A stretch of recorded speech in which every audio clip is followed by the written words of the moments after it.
Cuando las condiciones son propicias, al frotar dos objetos entre sí, estos adquieren una carga eléctrica, es decir, se electrizan.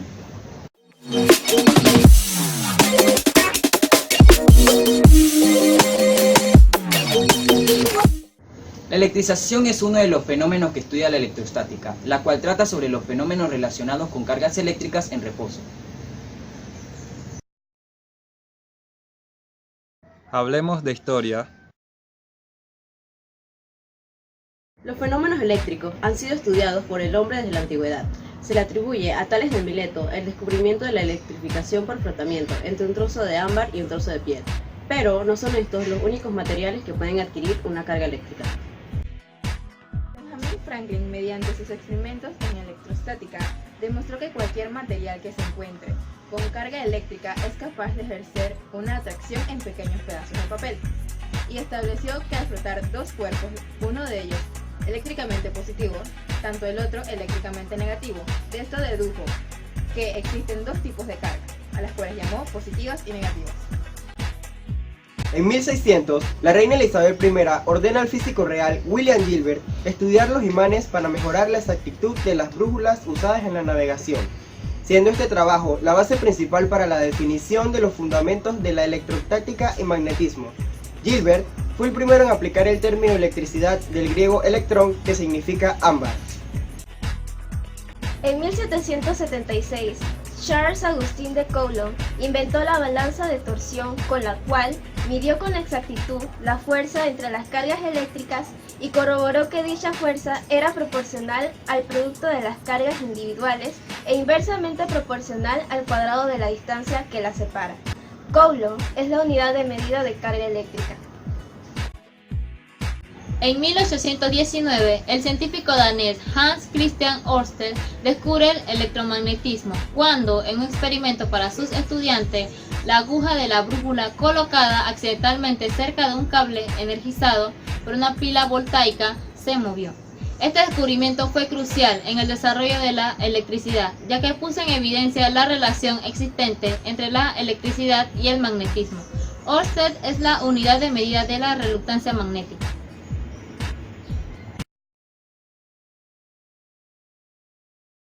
Ampliando conocimientos. Toda la materia está formada por moléculas, las cuales a su vez se componen de átomos, y estos están constituidos por partículas subatómicas, las cuales poseen carga eléctrica.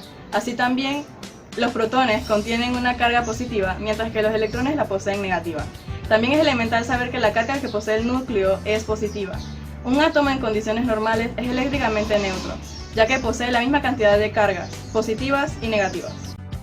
¿Sabías también que cuando se provoca un desequilibrio en las cargas de un átomo, se produce un ion? Si el átomo pierde una o alguna de sus cargas positivas, adquiere carga negativa. Si contrariamente el átomo pierde electrones, quedará con un número mayor de cargas positivas, por lo que formará un ion positivo. Resumiendo lo anterior, un ion se forma cuando un átomo presenta desigualdad entre el número de cargas eléctricas, esto es, cuando está electrizado.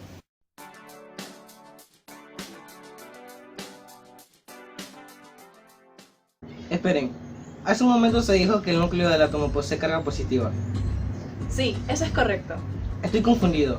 Si el núcleo es positivo y el electrón negativo, ¿por qué el núcleo no atrae al electrón? Tu problema es que lo estás analizando clásicamente. La siguiente explicación te pondrá todo más claro. Esta es una pregunta muy interesante y de seguro los físico-químicos tendrán una buena respuesta. Sin embargo, me parece que la explicación está en la estructura del átomo. Los protones y neutrones se concentran en una porción muy pequeña del átomo, mientras que el área ocupada por los electrones es muy amplia y alejada del núcleo. Los electrones están en lugares del espacio de acuerdo a una cantidad de energía que viene dada por los números cuánticos. El núcleo no tiene mayor fuerza para atraer los electrones hacia sí, porque cada electrón está ubicado en un orbital y solo se separa de ese lugar, ganando o perdiendo una determinada cantidad de energía, llamada quantum. Este es un arreglo ya predeterminado y responde al tipo de átomo. Los electrones se mueven de acuerdo a una onda y entra en juego otro aspecto que es la característica dual del electrón, ser materia y ser energía.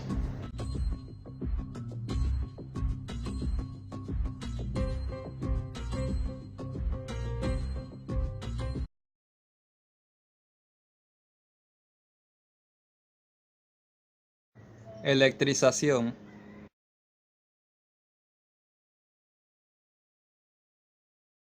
En física se denomina electrización al efecto de ganar o perder cargas eléctricas, normalmente electrones, producidos por un cuerpo eléctricamente neutro. Existen 4 tipos de electrización: electrización de materiales, electrización por el efecto fotoeléctrico, electrización por electrólisis y electrización por efecto termoeléctrico. Electrización de materiales. Existen 3 formas de electrizar un cuerpo: por frotación, contacto e inducción. En estos procedimientos siempre está presente el principio de la conservación de la carga y la regla fundamental de la electrostática. Frotación. En la electrización por frotación, el cuerpo menos conductor retira electrones de las capas exteriores de los átomos del otro cuerpo, quedando cargado de forma negativa, y el que libera electrones queda cargado de forma positiva. En esta electrización, el cuerpo conductor es puesto en unión con otra cuya carga no es nula. Aquel cuerpo que presenta un exceso relativo de electrones los transfiere al otro. Al final de la transferencia, los dos cuerpos quedan con igual carga. Inducción. En la electrización por inducción, el cuerpo inductor es aproximado a un conductor neutro. Los electrones de este último se desplazan de tal manera que se alejan o acercan al cuerpo cargado. De esta forma el conductor queda inducido en la forma. Electrización por el efecto fotoeléctrico. Es un efecto de formación y liberación de partículas eléctricamente cargadas que se produce en la materia. En el efecto fotoeléctrico externo, se liberan electrones en la superficie de un conductor metálico al absorber energía de la luz que incide sobre dicha superficie. Este efecto se emplea en las células fotoeléctricas, donde los electrones liberados por un polo de la célula, el fotocátodo, se mueven hacia el otro polo, el ánodo, bajo la influencia de un campo eléctrico. Electrización por electrólisis. La mayoría de los compuestos inorgánicos y algunos de los orgánicos se ionizan al fusionarse o cuando se disuelven en agua u otros líquidos, es decir, sus moléculas se disocian en especies químicas cargadas positiva y negativamente. Si se coloca un par de electrodos en una disolución de un electrolito y se conecta una fuente de corriente constante entre ellos, los iones positivos de la disolución se mueven hacia el electrón negativo y los iones negativos hacia el positivo. Al llegar a los electrodos, los iones pueden ganar o perder electrones y transformarse en átomos, neutros o moléculas. Electrización por el efecto termoeléctrico. Es la electricidad generada por la aplicación del calor a la unión de dos materiales diferentes. Si se unen por ambos extremos dos alambres de distinto material y una de las uniones se mantiene a una temperatura superior a la otra, surge una diferencia de tensión que hace fluir una corriente eléctrica entre las uniones caliente y fría. Este fenómeno fue observado por primera vez en 1821 por el físico alemán Thomas Seeley y se conoce también como el efecto Seeley.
Electrización por frotación.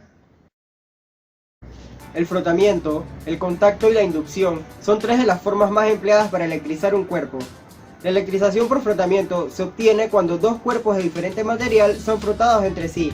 Por ejemplo, cuando se frota una varilla de vidrio en un pedazo de seda. El vidrio adquiere una carga eléctrica positiva al perder un determinado número de cargas negativas. Estas cargas negativas son atraídas por la seda, con lo cual se satura de cargas negativas. Al quedar cargados eléctricamente ambos cuerpos, ejercen una influencia eléctrica en una zona determinada que depende de la cantidad de carga ganada o perdida. Dicha zona se llama campo eléctrico. El frotamiento o frotación es el pasar una cosa por encima de la otra de forma repetida y con cierta fuerza. Mediante el frotamiento es posible generar diversos tipos de energía. Esto se debe a las fuerzas de fricción que actúan entre ambos objetos. Cuando se da el frotamiento, la fuerza de fricción aplicada produce una liberación de energía en forma de calor, que más que depender de la superficie de contacto, depende más de la naturaleza de los materiales que forman estos objetos. Un ejemplo de frotamiento que produce calor es si una persona pone en contacto las palmas de sus manos y empieza a moverlas rápidamente, presionando una contra la otra. En poco tiempo verá que empezará a sentir y liberar calor. Por medio del frotamiento es también posible generar energía electrostática, si los materiales así lo permiten. Toda la materia tiene una carga eléctrica neutra, es decir, que poseen la misma cantidad de protones que de electrones. Sin embargo, existen materiales que tienen tendencia a liberar electrones y otros a adquirirlos. Si estos materiales se frotan entre sí, los electrones de uno de ellos pasarán hacia el otro, quedando cargados eléctricamente con carga positiva y negativa respectivamente. Ejemplo de frotamiento que produce electricidad. El vidrio es un material que tiene la facilidad de aceptar electrones y el cuero la de donarlos. Así que si se frota una barra de vidrio con un trozo de cuero, el vidrio quedará con una carga eléctrica negativa. Cuando la barra de vidrio se acerca a objetos muy ligeros, como pueden ser trozos de papel o cabellos, estos son atraídos hacia la barra debido a esta fuerza eléctrica generada en el frotamiento.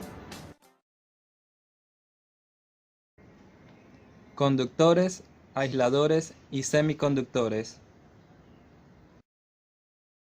Cuando un cuerpo neutro es electrizado, sus cargas eléctricas bajo la acción de las fuerzas correspondientes se redistribuyen hasta alcanzar una situación de equilibrio.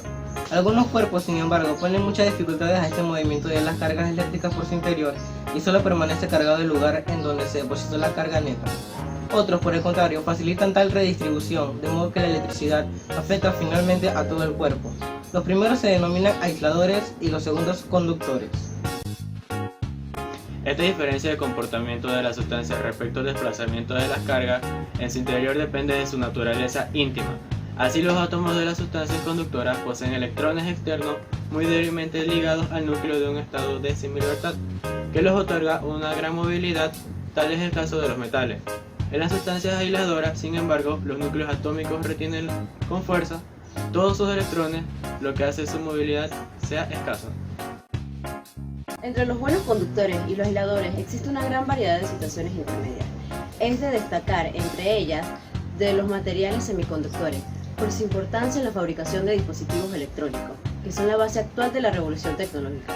En condiciones ordinarias se comportan como malos conductores, pero desde un punto de vista físico su interés radica en el que se pueden alterar sus propiedades conductoras con cierta facilidad, ya sea mediante pequeños cambios físicos en su composición o sometiéndolas a unas condiciones especiales como elevada temperatura o intensa iluminación.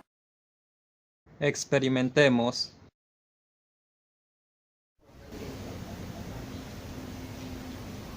Bienvenidos a nuestro laboratorio. En esta sección estaremos experimentando y comprobando lo aprendido anteriormente. Experimento 1. Necesitaremos un bolígrafo de plástico, paño de algodón y trozos pequeños de papel. Procedimiento. Este es uno de los experimentos más comunes en relación a este tema. Sostener el bolígrafo por un extremo. Segundo, frotar el otro extremo con el paño de algodón rápidamente. Tercero, aproximar el extremo frotado a los pequeños trozos de papel. Y cuarto, observar qué sucede. Explicación. Por efecto de la fricción, los electrones externos de los átomos del paño de algodón son liberados y cedidos al bolígrafo de plástico, con lo cual este queda cargado negativamente y el paño positivamente. En términos análogos, puede explicarse la electrización del trozo de ámbar por el trozo de piel.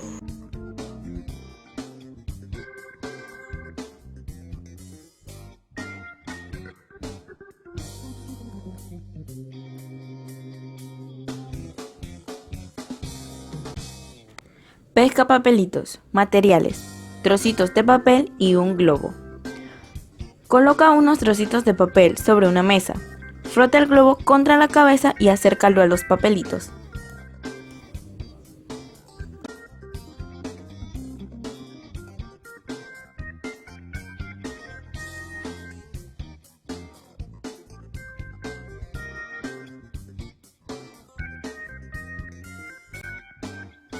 ¿Qué ocurre? Cuando el globo cargado negativamente se acerca a los papelitos, los electrones de los átomos que componen el papel tienden a alejarse temporalmente de la carga negativa del globo, que es carga de igual signo se repele. De esta forma, la zona del papel que está más cerca del globo presenta carga positiva, que al ser de signo opuesto a la carga del globo, se siente atraída hacia este.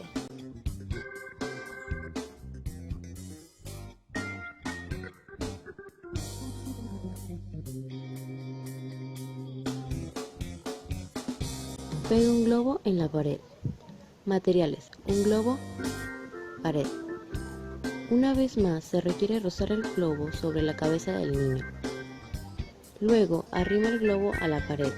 La pared y el globo se atraen por el mismo motivo que en el caso de los trocitos de papel.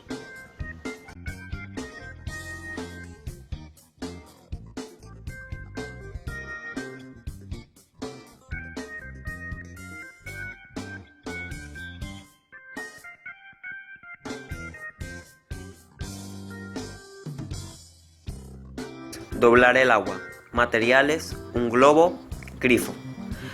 Abre el grifo de forma que caiga un hilo de agua. Vuelve a frotar el globo contra el pelo del niño e inmediatamente después coloca cerca del agua.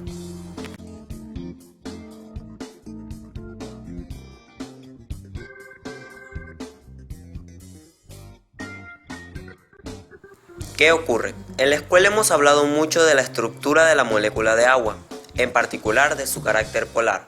Las moléculas de agua presentan una zona de carga positiva y otra de carga negativa, de ahí su elevada polaridad. Cuando el globo cargado negativamente se acerca al chorro de agua, la parte positiva de las moléculas de agua se sienten atraídas hacia el globo y se observa que el agua se dobla.